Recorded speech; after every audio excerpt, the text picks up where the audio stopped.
Survival vous est présenté par Casa Evita à Bienne.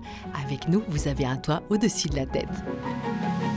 casaevita.ch.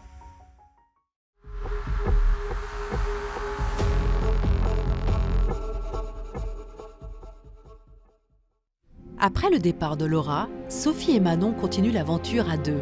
Leur équipement se limite à un couteau, un sac de couchage et une gourde filtrante. Cela fait maintenant 5 jours qu'elles se nourrissent de leur très maigre cueillette.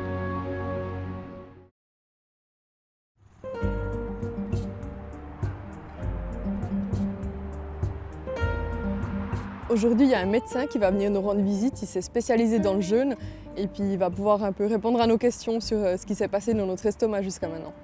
Bonjour Monsieur Wurt. Bonjour. Bonjour. Bonjour madame. Bonjour. Bonjour. Bonjour. Et comment allez-vous? Bah ça va. Moi ça va aussi. Je pensais que ça serait beaucoup plus dur au niveau de la faim en fait, mais j'ai très rarement eu faim. Beaucoup moins que quand je suis à la maison par exemple. Ok. Ça vous étonne? Ça m'étonne vraiment beaucoup parce que je pensais que ça serait une des choses les plus difficiles. Qu'on aurait vraiment des trous dans l'estomac, mais c'était pas du tout le cas en fait. Ouais. Et vous-même, ça s'est passé comment pour vous? Moi c'était vraiment dur psychologiquement.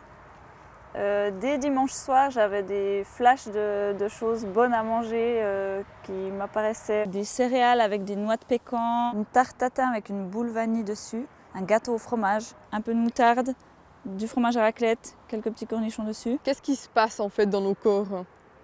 Alors normalement, un Suisse, il mange 3 repas par jour, il mange entre les repas et le soir avant d'aller se coucher devant la télévision. Et là, il y a un apport calorique qui est 2000-2500. Vous avez eu un apport calorique beaucoup plus réduit, peut-être 200-300 kilocalories. Donc le corps, il n'a qu'une chose qu'il peut faire pour survivre, il va creuser dans vos réserves. Et la réserve principale, c'est les graisses, surtout les graisses viscérales autour du ventre.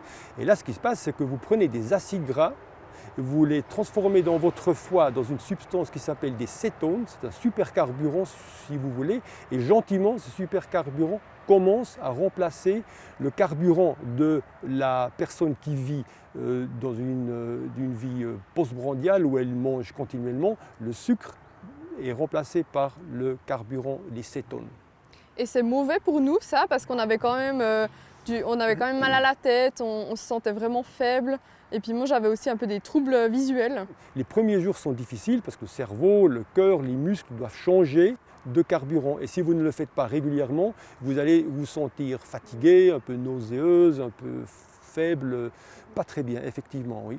Après quelques jours, ce malaise disparaît et vous vous sentez normalement très bien. La science nous dit aujourd'hui qu'une personne qui vit une vie saine et équilibrée a besoin de ces 2 modes métaboliques. Et la raison, c'est que le mode de la cétone, c'est un mode de réparation. Vous réparez d'une part les erreurs qui se passent dans le mode avec la glucose, d'autre part, c'est aussi un mode qui nettoie des cellules anciennes, des cellules où il y a des organelles qui ne fonctionnent plus bien, etc.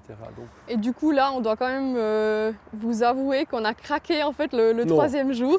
Non. On a mangé une pizza, oui. Et qu'est-ce qui vous a poussé à craquer?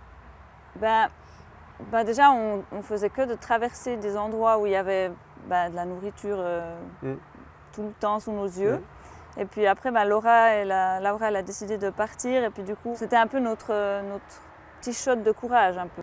On tolère très bien le jeûne. C'est plutôt un problème émotionnel. Manger, les émotions, c'est quelque chose qui est très lié. Et quand on vous prive de calories, d'une alimentation hédonique, ça devient dur à accepter.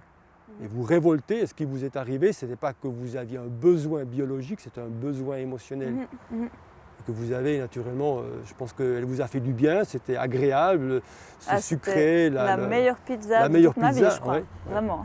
Selon lui, la pizza de Tavannes nous a tenus au ventre environ 3 heures.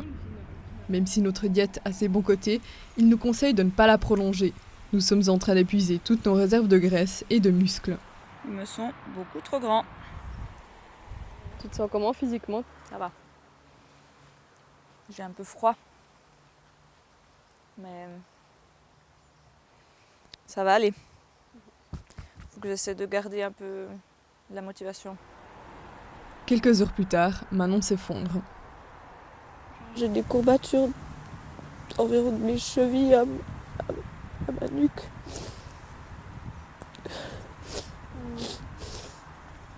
C'est la fin. Ouais. Mais c'est aussi la fin des fillettes bientôt, donc ça va aller. On va essayer de reprendre quelques forces au soleil. Et puis ce soir, on retournera dans la même grotte qu'hier soir. Demain, par contre, je pense qu'on va bouger parce que c'est toujours plus facile pour nous de trouver de la nourriture comme ça.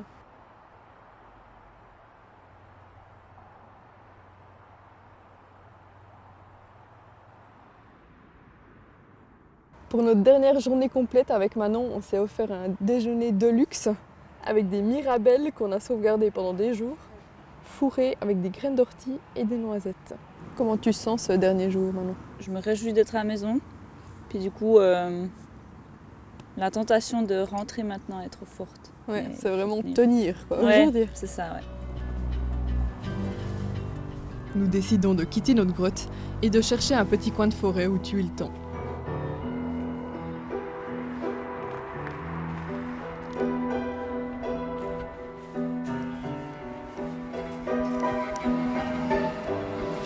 On s'arrête là? Du coup, c'est peut-être la dernière occasion de faire pipi dans la forêt. C'est triste. C'est un peu triste, mais avant que cette aventure se termine, j'aimerais quand même vous expliquer la méthode que j'ai développée cette semaine, qui est extrêmement maligne. Quand on fait pipi dans les bois, ou dans la nature en général, ce qu'on veut, c'est ne pas se faire pipi sur les chaussures. Du coup, ce qu'il faut, c'est trouver un arbre qui est un peu en dévers, comme ça. Et ensuite, il faut s'y accrocher avec les fesses qui pendent. Et voilà. On part en arrière.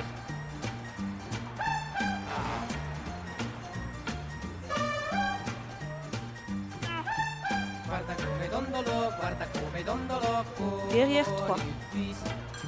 Con le gambe ad angolo fallo il twist. Sarà perché io dondolo, saranno gli occhi tuoi che brillano, ma vedo mille lucciole venirmi contro insieme a te. Purée, Sophie! Quoi? Il m'arrivait un truc de ouf! Qu'est-ce qu'il y Faut a? absolument que je te raconte. Ça a fait tellement peur. Viens, je vais te raconter. Puisque malheureusement, j'étais pas là pour filmer, on vous a fait une reconstitution. J'étais tranquillement en train de me vider la vessie, selon la technique que nous connaissons tous, lorsque des buissons surgit un loup. Effrayé, bien sûr, je lâchais mon arbre et je tombais au sol. Le loup était prêt à me dévorer. Au secours, au secours! Mais soudain, de nulle part, surgit un dragon qui cracha du feu sur le loup. Elle est vraiment longue cette dernière journée. Heureusement, l'après-midi finit par toucher à sa fin et nous repartons à la recherche d'un abri.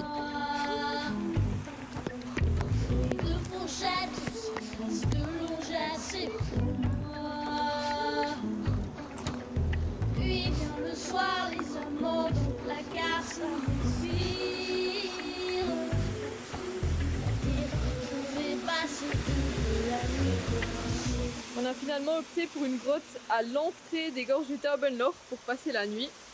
Je crève de faim. Je pense à un mélange d'ennui et puis du fait que je sais que demain on va être à la maison. Il nous reste 13 noisettes pour notre dernier repas. Bon app. Bon app. Putain, il y a un verre dedans. Oh non! J'aurais jamais cru que j'aurais pu souper avec 5 noisettes et puis encore être capable de faire des trucs la journée et tout. C'est incroyable. Ce qui risque d'être moins incroyable, c'est cette dernière nuit sur un sol des plus rocailleux. Sans parler du bruit.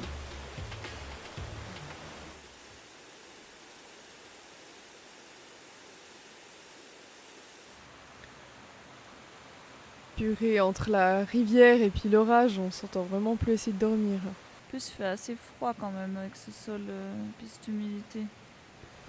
Mais je pense qu'on a choisi l'endroit le plus froid de la région. Après le creux de glace peut-être.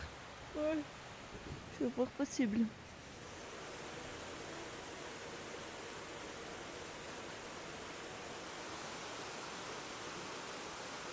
Finalement, on a quand même réussi à grappiller quelques heures de sommeil. Il faut croire qu'on s'habitue à un sol dur après une semaine. En tout cas, on est hyper contente d'avoir réussi jusque-là. Et puis maintenant, on va descendre à Bienne parce que de toute façon, on n'a rien à manger. Et puis surtout, là-bas, un banquet nous attend. En effet, la rédaction a promis de nous préparer le déjeuner de notre choix. Hier, nous comptions les heures. Maintenant, c'est les minutes. Le premier truc que je vais faire en rentrant, ça va être enlever tous mes habits puis les mettre au linge sale. Ensuite, me prendre une rapide douche pour un peu me décrasser puis me laver les cheveux. Puis après, je vais prendre un bain à la lavande en écoutant un podcast. Et toi? Je vais aussi directement aller me doucher. Je pense qu'il faudra du décapant chimique pour purifier mes cheveux. Puis après, je vais écouter de la musique.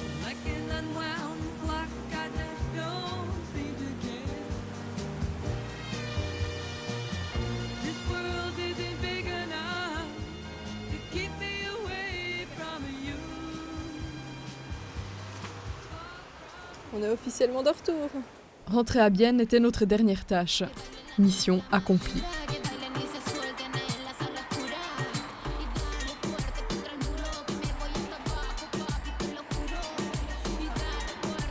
Maintenant commence un trajet infini jusqu'à la rédaction. Tout là-bas, il y a mon omelette et puis mon velouté aux champignons. Toi, t'as demandé quoi, Manon? Ah, de la tête de moine, bien sûr, avec un petit peu de pain. Ça va être délicieux, je me réjouis trop.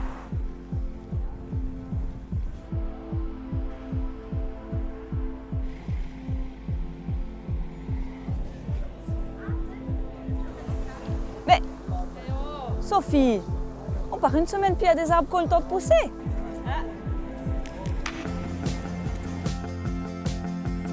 Wouhou, Sophie, on est arrivés.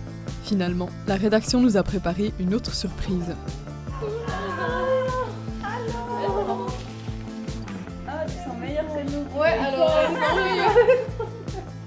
Ah, il fait ça pleurer, c'était ça. Ainsi se termine l'aventure Survival, une expérience qui a bousculé toutes les attentes. Car il n'a pas été question seulement de lutter pour trouver à manger, mais aussi et surtout pour ne pas céder aux sirènes de la civilisation omniprésente.